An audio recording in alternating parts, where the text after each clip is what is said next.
금요 경건의 시간입니다. 이 시간 기도하고 경건을 시작하도록 하겠습니다. 이 시간도 성삼일체 하나님께만 영광과 존귀와 감사와 찬송을 올려드립니다. 오늘도 12월의 첫날이자 첫 금요일 밤을 맞습니다. 지난 한 달간도 늘 우리와 함께 하신 우리 하나님의 크신 은혜와 사랑에 감사합니다. 새로운 달이자 2023년의 마지막 달 첫날 역시 경건의 시간을 가질 수 있도록 우리 삶을 아울러 연장하셔 주셨사오니 하나님의 말씀을 통한 뜻을 바로 알아 순종하도록 성령의 조명하심과 인도하심만을 의지하며 살기를 원합니다. 지나온 시간 가운데 우리의 생각과 말과 행동으로 지은 죄악들을 회개합니다. 우리를 긍휼히 여겨 주옵시고 하나님의 백성으로서의 본분과 자세와 태도를 잃어버리지 않도록 늘 성령으로 충만하게 인도하여 주시옵소서. 이 시간도 여러 환경과 상황 가운데 있으며 분투하는 하늘 가족들을 기억해 주시고 어디에 있든지 무엇을 하든지 하나님만 바라며 나아갈 것을 믿습니다. 심히 어려운 환경과 세상에서도 묵묵히 했으며 주님만을 신뢰하고 나아가는 주의 백성들에게 하나님 은혜의 빛을 비추어 주시옵소서. 오늘 또 하나님의 정확무한 말씀인 히브리서를 이 부족한 종이 조금 해석하고 해설하게 하셨습니다. 전하는 종에게 은혜를 덧입혀 주시고 듣는 이들의 마음을 성령께서 조명하사 말씀에 순종하여 하나님께 영광을 돌리게 하옵소서. 우리 주 예수 그리스도의 이름으로 기도합니다. 아멘. 찬송가 함께 부르죠. 찬송가 35장입니다. 새 찬송가 35장, 통일 찬송가 50장입니다. 새 찬송가 35장, 통일 찬송가 50장입니다.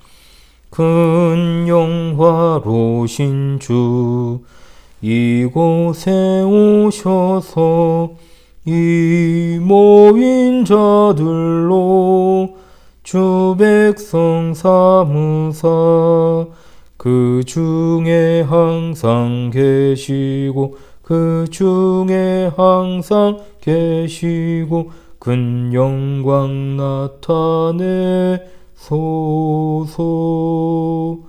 이 백성 기도와 또 예물 드림이 향내와 같으니 곧 받으옵소서.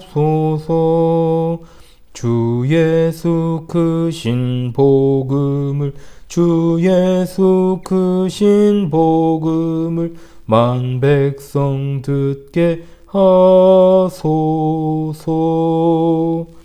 또 우리 자손들 다 주를 기리고 저 성전 돌같이 긴하게 하소서. 주 구원하신 능력을 주 구원하신 능력을 늘 끝날까지 주소서. 주 믿는 만민이 참 진리 지키며 옛 성도들같이 주 찬송하다가 저 천국 보좌 앞에서 저 천국 보좌 앞에서 늘 찬송하게 하소서.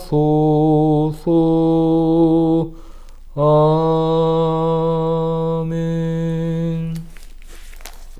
하나님 말씀 계속 이어서 보시죠. 히브리서입니다. 11장 11절로 12절입니다. 히브리서 11장 11절로 12절 2절 제가 낭독하겠습니다. 믿음으로 사라 자신도 나이가 많아 단산하였으나 잉태할 수 있는 힘을 얻었으니 이는 약속하신 이를 미쁘신 줄 알았습니다. 이러므로 죽은 자와 같은 한 사람으로 말미암아 하늘의 허다한 별과 또 해변의 무수한 모래와 같이 많은 후손이 생육하였느니라. 아멘. 저 어린 시절에 아침을 깨우는 노래가 있었어요. 초등학교 중학년 때. 제가 아직도 잊지 못하죠. 다윗과 요나단이란 가수 아십니까, 여러분? 제가 뭐 듣고 싶어서 들은 건 아니고 이 다윗과 요나단이라는 가수의 테이프를 갖다 늘어지도록 진짜 어머니께서 틀으셨어요. 그래서 뭐 아침을 깨우는 노래였죠, 그게. 그 가운데서 제가 가장 인상 깊게 들었고 좋아했던 곡이 총 3곡입니다. 주님 사랑 온누리에라는 노래가 있고 부서져야 하리 그리고 담대하라가 있습니다. 이 세 곡을 제가 제일 즐겨 들었었고 또 좋아하고 지금까지도 기억에 늘 남아 있습니다. 그 중에 이제 담대하라가 요한복음 16장 33절에 나오는 이 말씀을 배경으로 한 노래입니다. 부르고 싶은데 이제 목소리가 좀 안 나오니까요. 이것을 너희에게 이름은 너희로 내 안에서 평안을 영원토록 누리게 하려 함이라. 세상에서 너희가 환난을 당하나 담대하라. 세상을 이기었노라 하시니라. 목 좋을 때 한번 부를게요. 자, 이 말씀의 핵심은 평안이 아니에요. 평안을 누리는 게 아니고 세상에서는 너희가 환난을 당한다는 거예요. 반드시 환난을 당한다. 세상에서는 환난 당한다. 베드로 사도는 이와 같은 예수님의 가르침을 따라 이렇게 말했습니다. 사랑하는 자들아, 너희를 연단하려고 오는 불시험을 이상한 일 당하는 것 같이 이상히 여기지 말라. 세상에 많은 고통과 슬픔이 있다는 것에 대해서 여기 앉아있는 윤 목사도 잘 알고 있고요. 또 우리 이 현월TV 파수꾼 성도들, 정말 연륜이 있으신 분들, 인생의 경험이 많으신 우리 성도님들은 공통적으로 다 깨닫고 경험하시는 일 아니겠습니까? 히브리서 11장의 주제인 믿음이 그저 옥토밭에서 자라나는 싹과 같은 것이 아닌 그야말로 환난과 고통 중에서 피어나는 꽃과 같습니다. 사람 사이의 믿음이 얼마나 무너진 시대입니까? 이 마지막 시대라 불리우는 이때 오죽하면 예전부터 항상 하는 말이 세상에 믿을 놈 하나 없다 이런 말 하잖아요. 우리가 그건 분명 사실이에요. 형제도 믿을 수 있습니까? 형제도 못 믿죠. 부모 자식 사이에도 사기를 치는 사기공화국이 이 나라 대한민국 아닙니까? 사기를 꼭 금전적인 것으로 쳐야 사기가 아니에요. 자기를 과장해서 또 말을 꾸며서 또 거짓을 섞어서 이야기하면 다 그것이 사기입니다. 사람에 대해서 한번 실망을 하면 좀처럼 그 사람에 대해서 믿음이 생기지 않습니다. 신뢰가 안 되죠. 부모도 자식도 형제도 신뢰를 잃어도 그냥 핏줄이니까 참고 넘어가는 거지 사실 믿고 안 믿고는 다른 영역이에요. 그렇지 않습니까? 그리고 마지막 때가 될수록 가족들끼리도 분열이 된다고 했고 진리 안에서 흩어진다라고 분명히 말씀합니다. 그래서 마지막 시대 같은 믿음으로 특히 핏줄끼리 연합하는 것이 얼마나 중요한지 몰라요. 이것이 안 되면 사실 형제 간의 혈육을 유지하는 것이 무슨 의미가 있는가 싶어요. 사실 그렇지 않습니까? 그저 불신앙에 그치는 것이 아니라 대적을 하게 되기 때문에 그렇습니다. 진리를 위협하니까요. 적당히 타협할 수 없는 그런 시대가 와버렸고요. 이미 더 강력하게 오게 될 것입니다. 앞으로. 진리로 성별하는 문제에 있어서 부부요? 의미 없습니다. 부모 자식 더 의미 없습니다. 형제요? 더욱더 의미 없죠. 그래서 세상이 말하는 어떤 믿음도 그리스도인의 믿음과 비슷한 게 없다는 것이죠. 믿음의 대상은 오직 성삼일체 하나님 뿐이십니다. 전 사람 안 믿습니다. 사람 안 믿어요. 그 사람 안에 있는 성령님을 믿는 거죠. 그렇지 않습니까? 여러분도 제가 안 믿어요. 뭔 말이냐? 여러분 이걸 오해하면 안 돼요. 우리가 그런 불신의 관계란 말인가? 그것이 아니고요. 제 말의 뜻을 아시리라 생각을 해요. 제가 지상에서 정말 스승으로 삼고 계신 안 목사님도 또 제가 비신자 중에서 가장 훌륭한 다 사람이라고 제가 생각하는 이 황장수 소장도 제가 안 믿습니다. 그럼 나 자신은 믿을 수 있냐 이 말이에요. 불과 엊그제까지 아니 아까 방금까지도 결심한 것 오늘 아침에 결단했던 것 이것도 그냥 그날 오후에 잠시 후에 깨트리는 것이 인간입니다. 저는 하나님만 믿고 그분의 말씀인 성경만 믿습니다. 누구를 믿는다? 그리고 누구를 믿는 것 쉽게 하지 마십시오. 절대로. 우리는 마지막 때 가까울수록 더욱더 하나님만 붙들어야 되고 주 안에서 하나 된 형제들을 더욱더 사랑해야 되는 이유가 여기 있는 겁니다. 오늘 말씀은 하나님께서 아브라함에게 주신 약속과 관계가 있습니다. 하나님께서는 창세기 15장 1절에서 아브라함아 두려워하지 말라. 나는 내 방패요 너의 지극히 큰 상급이니라. 아멘. 이 말씀을 하실 때 아브라함은 가나안 지역을 공격해왔던 그돌라오멜 연합군을 상대로 큰 승리를 거두고 돌아오는 길입니다. 승리의 기쁨을 맡기가는 것도 잠시 또다시 그들이 대규모 병력을 가지고 쳐들어올지 모르는 그런 위기의 순간에서 하나님께서 아브라함을 찾으셔서 하신 말씀이죠. 이미 아브라함은 하나님께 부르심 받았고 큰 은혜를 입었고 전쟁에서 승리했습니다. 그러나 그는 여전히 자식이 없어요. 내 상속자는 다메섹 사람 엘리에셀이라고 하면서 아브라함은 사실상 넋두리를 하고 있죠. 불평을 하고 있는 겁니다. 다 가졌는데 내가 자식이 없어요. 뭔 소용이 있습니까 이게? 이런 말이죠. 아브라함의 이름의 뜻이 뭡니까?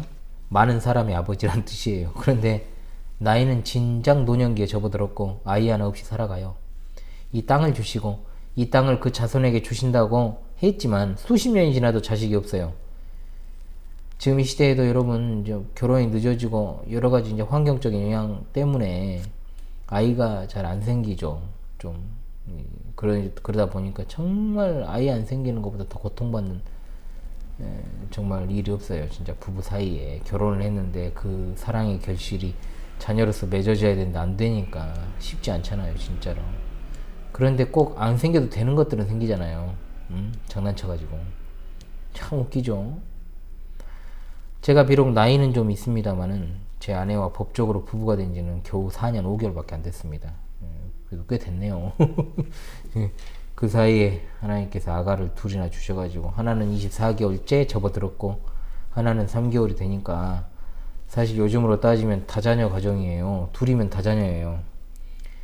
불임으로 고통받는 다른 부부들에 비해서는 그리 큰 고통 없이 좀 힘들긴 했는데 첫째는 그래도 큰 고통 없이 하나님께서 순탄하게 자녀를 주신 것 같습니다. 솔직히 자식 하나 없는 아브라함에게 있어서 그 이름 자체가 고통 아닙니까? 그렇잖아요. 많은 사람의 아버지. 그럼 이 고대 시대 사람들이 물어볼 것 아닙니까? 스라의 아드님은 몇이나 주셨어요? 그런데 아브라함 말하기를 하나도 없는데요. 이렇게 대답할 수밖에 없습니다. 한두 번이었겠어요? 오늘날 교회 안에도 우리가 사는 이 광주라는 동네가 좁지만은 진짜 그렇잖아요. 여기는 뭐 우리나라 인구의 큰 위치를 차지하고 있지는 않지만 수도권이나 서울 같은 데 경우에 정말로 젊은 청년들 시집장가 못 간다는 사람들이 수두룩해요. 장가 못 간 사람이 압도적으로 많죠. 그래서 사실 청년들의 이탈이 많다는 통계가 있어요. 교회 안에. 분명 이유가 되죠. 이게 됩니다. 또 아이를 못 갖는 부부들이 겉으로 내색 안 해도 아이 가진 부부들 틈바구니에서 얼마나 마음이 힘들겠어요. 응? 또 취업도 진짜 힘들잖아요. 거의 취업을 포기하는 상태. 남자들 사이에서는 재력, 돈이 그냥 남자를 상징하고 여자들 사이에서는 미모 등등, 뭐 미모뿐만 아니죠. 저마다 어떤 다 결핍이라는 것이 있어요. 하나님이 말씀하실 때 아브라함이 무엇을 제게 주시렵니까? 난 자식이 없습니다. 이 말 안에 얼마나 사실 함의 진말이 섞여 있었겠습니까? 그럼에도 하나님께서 아랑곳하지 않으셔요. 그의 몸에서 태어난 아들이 상속자가 될 것이라고 했는데 이미 하신 약속이었어요. 아브라함은 믿기가 어려웠을 거예요. 하나님 다 그것도 아시죠. 다 아시니까. 이제는 아브라함에게 시청과 교육을 하시려고 밖으로 나가 이르시되 별들로 가득한 하늘을 바라보게 하십니다. 내 자손이 이렇게 많을 것이다. 상상이나 갑니까 여러분? 하나님이 그렇게 하시겠다는데 뭔 말을 거기다가 덧붙일 수 있겠습니까? 아브라함의 마음에 서려있는 불신앙을 한 번에 제압할 만큼 너무나 감동적인 장면이죠. 그는 여호와 하나님을 믿었고 여호와께서 이를 그의 의로 여기셨다라고 로마 4장 3절에 바울사도가 말합니다. 이미 11장 첫 번째 강서를 통해서 말씀을 드렸습니다만 구약의 이스라엘 백성은 아직 도래하지 않고 성취되지 않은 약속을 기다리는 백성이었습니다. 물론 그것은 예수 그리스도의 성육신을 통해서 이루어졌습니다만 영적 이스라엘인 이스라엘로 말할 수 있는 신약의 성도들도 여전히 아직 도래하지 않은 완성을 기다리고 있습니다. 하나님은 늘 약속을 통해서 우리와 관계를 맺고 계신다는 것을 아브라함을 통해 알 수 있지요. 아브라함에게 하늘을 우러러 별을 바라보게 하셨던 것처럼 우리 또한 눈을 들어 우리의 상황 너머를 바라보게 하시려는 겁니다. 우리가 살아가는 평생토록 하나님의 약속은 우리 열망을 더욱더 높이 고취시킵니다. 예수 그리스도와 연합하고 세상의 영광이 아닌 하늘의 영광 바라보며 지상에서의 건강과 부로 그치는 것이 아니라 영원한 삶을 예비해 놓으신 우리 하나님이십니다. 아브라함의 경우도 마찬가지입니다. 그는 아들을 원했지만 하나님은 아브라함이 모든 구원받은 자의 조상이 되게 하시려는 의도를 가지고 계셨어요. 이미 아브라함에게 모든 족속이 그를 통해 복을 받게 될 것이라고 하시지 않았습니까? 그리고 아브라함이 살아가는 동안 그것도 1차적 성취도 보여주셨어요. 강력한 적들을 상대로 승리를 맡기기도 했습니다. 그러나 아브라함에게는 아들을 안고 기쁨을 누리고 싶은 욕구가 있었습니다. 존경받기 원했고 이름이 합당한 사람이 되기를 원했던 거죠. 그러나 하나님의 의도는 우리가 헤아릴 길이 없을 정도로 크고 위대합니다. 하나님께서 자기를 사랑하는 자들을 위해 예비하신 모든 것은 눈으로 보지 못하고 귀로 듣지 못하고 사람의 마음으로 생각하지도 못하였다라고 고린도전서 2장 9절에서 바울 사도가 말합니다. 정말로 별것도 아닌 것에 집착하며 또 그것으로 만족하며 살아가지 않게 하시기 위해서 하나님께서 우리에게 부족함도 주시고 결핍도 주셨다는 사실을 생각하면 그 이면에 있는 하나님의 뜻은 상상도 할 수 없이 큰 복을 주시는 것임을 우리가 기억해야 될 것입니다. 우리 인생이 나그네 인생길이라는 것을 아브라함의 생애를 통해서 잘 발견할 수 있습니다.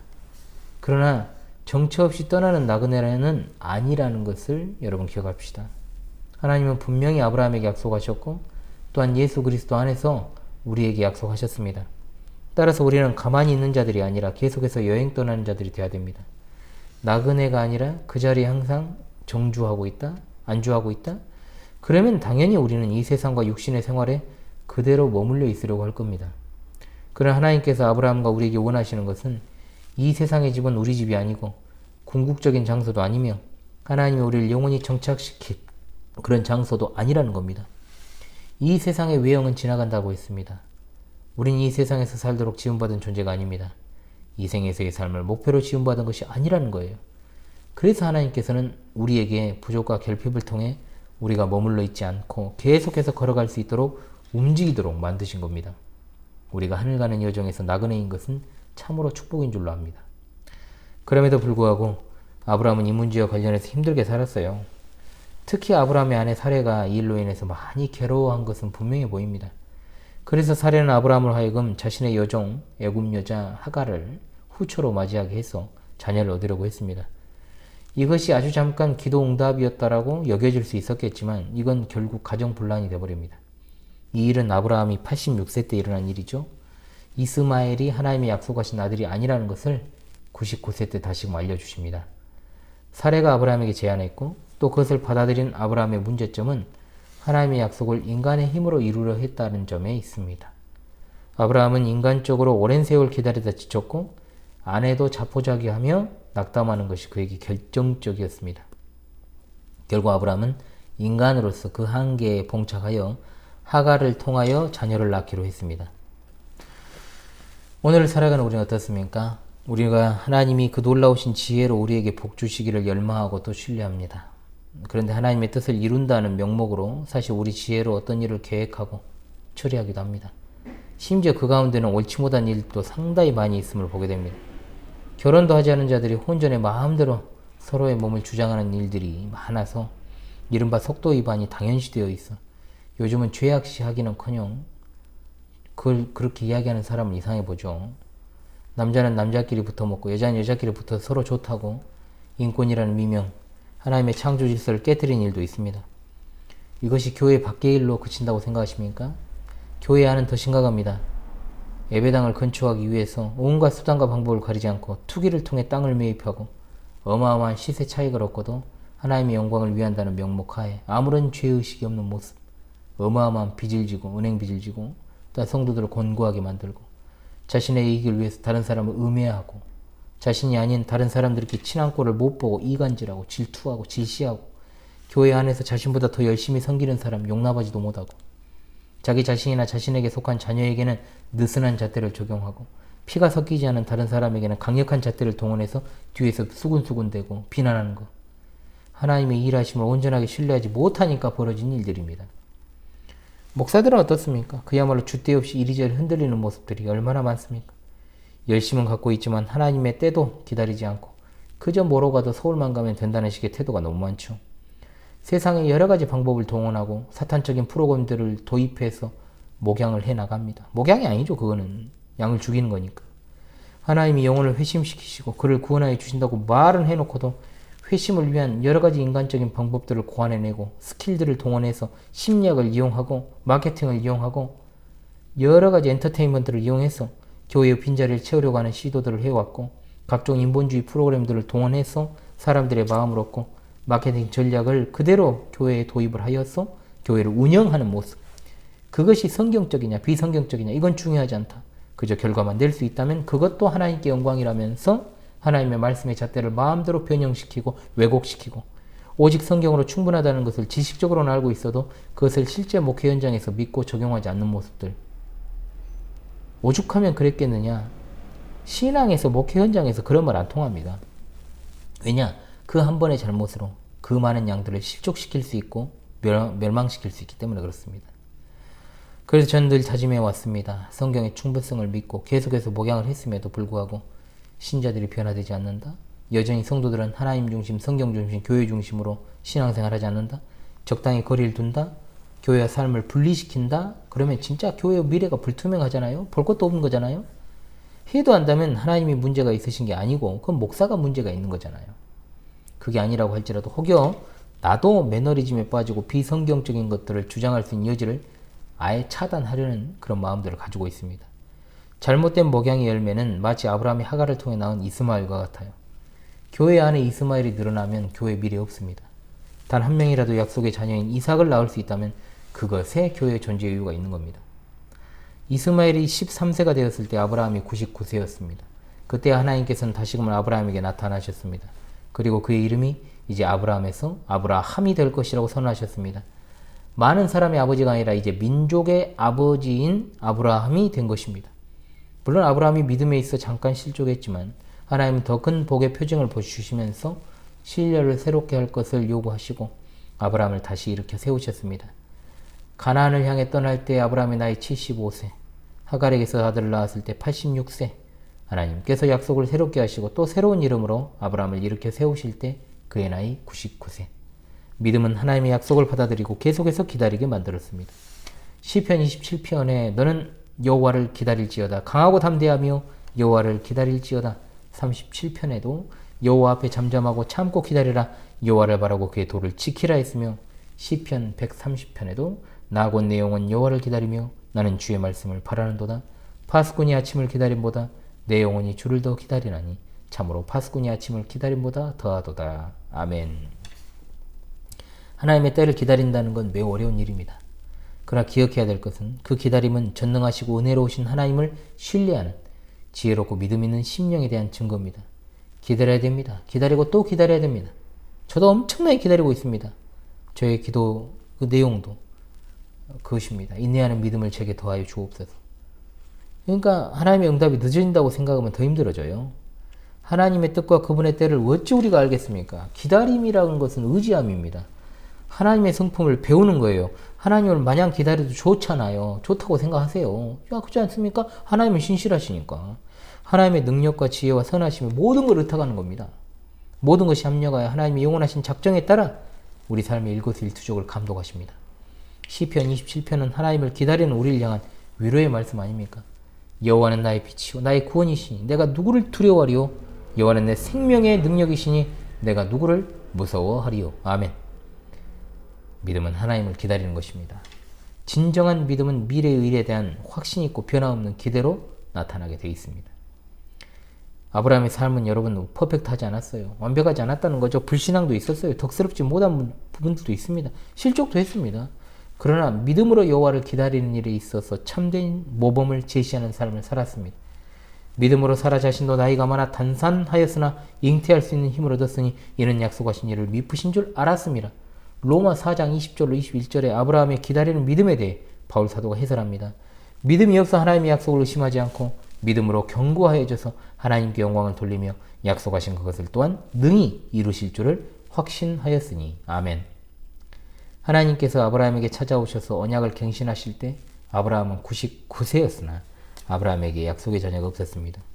하나님은 아브라함으로 이름을 바꾸시고 아울러 그의 아내 이름도 사레에서 사라, 왕비를 뜻하는 이름으로 바꾸십니다. 이는 하나님의 약속이 여전히 사라와 상관이 있다는 것을 나타내죠. 아브라함은 한 민족의 조상이 되는 것이지만 다른 여인이 아닌 합법적인 아브라함의 아내 사라를 통해 이루어질 일입니다. 하나님께서 아브라함에게 말씀하시기를 내 아내 사레는 이름을 사레라 하지 말고 사라라 하라. 내가 그에게 복을 주어 그가 내게 아들을 낳아주게 하며 내가 그에게 복을 주어 그를 여러 민족의 어머니가 되게 하리니 민족의 여러 왕이 그에게서 나리라. 아멘. 아브라함의 자손이 오로지 사라를 통해 태어날 것이란 사실이 굉장히 중요하죠. 이것이 바로 구원이 오직 하나님의 은혜로 말미암아 이루어진다는 것을 보여주는 대표적인 신뢰이기 때문입니다.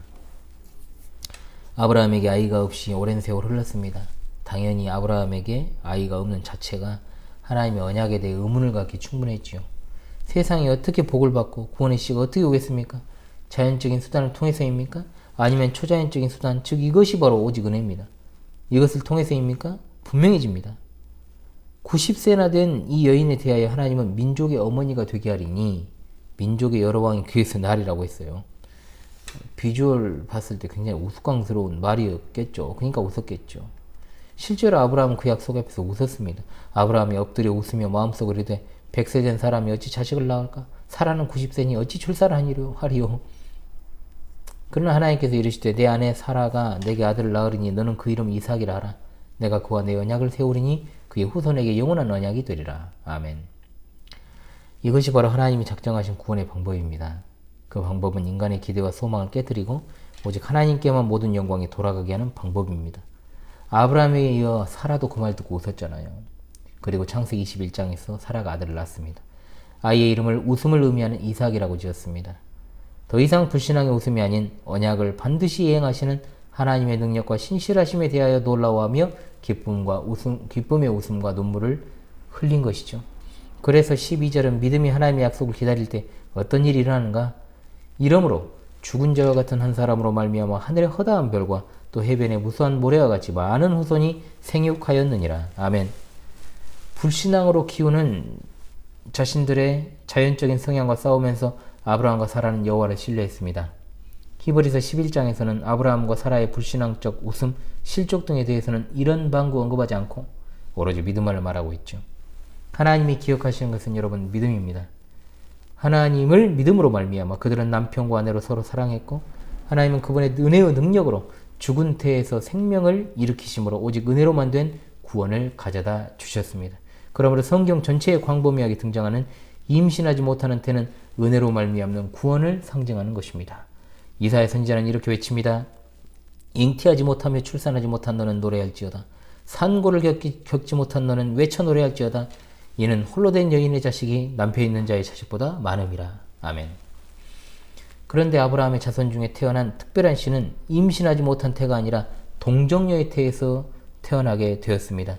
동정녀의 태가 의미하는 것은 오직 하나님께만 속해 있다는 것, 인간의 행위가 들어설 자리가 없다라는 것. 하나님은 동정녀인 요셉의 약혼녀 마리아의 태에서 태어날 아이에 대해 요셉에게 말씀하시기를 아들을 낳으리니 이름을 예수로 하라. 이는 그가 자기 백성을 그들의 죄에서 구원할 자이심이라 아니라. 아멘. 동정녀로부터의 탄생은 복음이 그 목표를 이루는 수단이 자연적이라거나 또는 인간의 행위에서 말미암은 것이 아니라는 것을 분명히 보여줍니다. 하나님이 아브라함에게 약속하신 복은 임신할 수 없는 여자가 아이를 갖고 출산할 수 있었을 때 비로소 실현될 수 있었습니다. 우리 주 예수 그리스도의 경우에도 동정녀가 아이를 갖고 출산할 수 있다는 것, 그것에서 비로소 죄의 구원이 있게 된다는 것을 발견합니다. 구원이라고 하는 것은 시종일관, 시종여일하게 하나님께로부터 나오고 하나님의 이름에만 영광이 돌아간다는 것을 말해 줍니다. 그러므로 죽은 자에게 생명을 주시고 임신할 수 없는 태에서 복을 만들어내시며 또한 우리 주 예수 그리스도를 낳은 동정녀의 태를 통해 구원을 일으키시는 하나님만을 신뢰해야 될 줄로 믿습니다. 아멘. 우리는 하나님을 향해서만 나아가야 됩니다.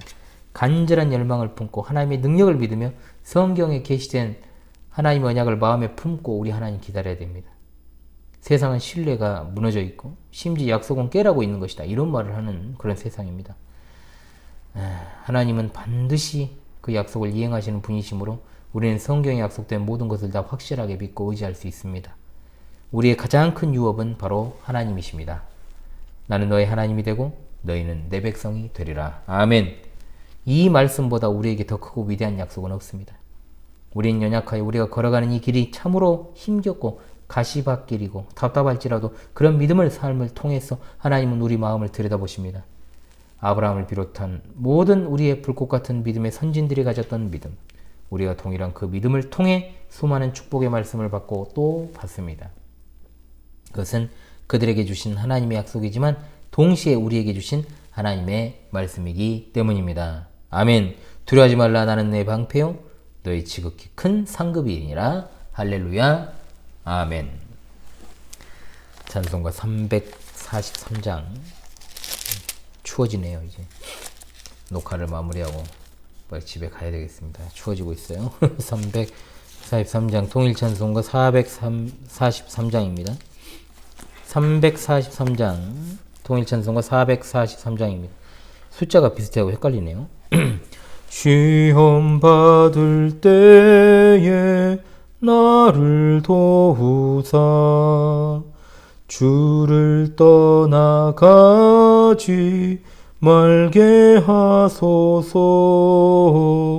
떨며 주저할 때 나를 붙드사 넘어지지 않게 지켜주소서. 세상 부귀 영화 나를 얽매고 세상 헛된 재물 유혹할 때에 겟세마네 피땀 생각해 하사 십자가의 주를 보게 하소서. 주의 자비하심 내게 임하사 근심 걱정 고통 내가 당할 때 주의 능한 손을 보게 하시며 주여 나의 근심 맡아주소서. 이 땅 위의 삶을 모두 마치고 흙과 같은 육신 무너질 때에 오직 주의 은혜 의지하리니 영생하는 곳에 인도하소서.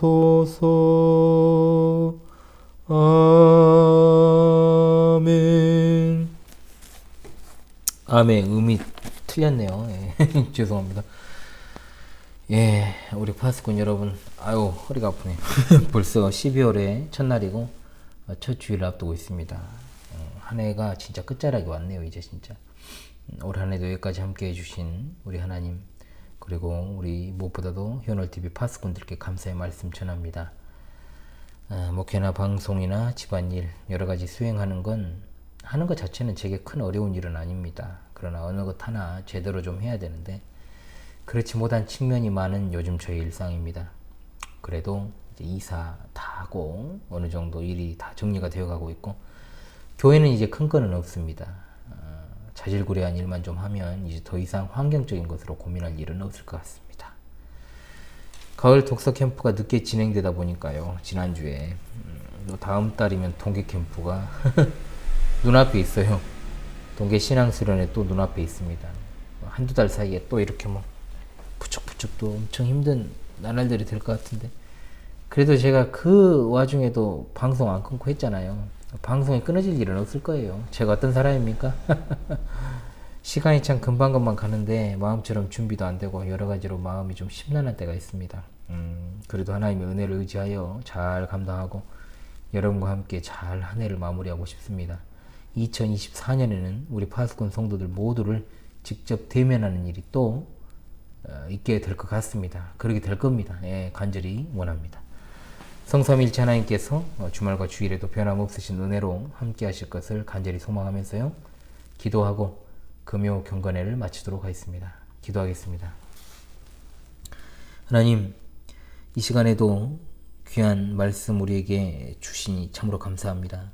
하나님의 약속을 믿는 믿음이 어떠한 것인지 우리 믿음의 조상 아브라함의 삶에서 발견하게 하시고, 비록 그가 불신앙과 실족의 역사를 조금씩 가지고 있음에도 불구하고 하나님께서는 오로지 그 안에 있는 믿음을 보시고 그와 함께 하셨사오니, 우리 믿음의 선진들에게서 그들의 믿음이 우리와 동일한 믿음임을 확신하고 하나님께 대하여 열정을 품고 신뢰하며 이 나그네의 여정을 아름답게 계속 지속해 나갈 수 있도록 우리를 늘 보호하시고 감찰하시는 하나님만을 바라며 영광의 그 나라 가기까지 소망을 잃어버리지 아니하도록 늘 은혜로만 살게 도와 주시옵소서. 우리의 구원이 하나부터 열까지 하나님의 전적인 은혜로 된 사실에 감사하며 또 감사합니다. 감사와 찬송이 끊어지지 아니하는 정말 신실한 하나님께 대하여 신실한 하나님의 백성들이 다 되게 하여 주시옵소서. 하나님의 은혜 가운데 오늘 하루도 마무리합니다.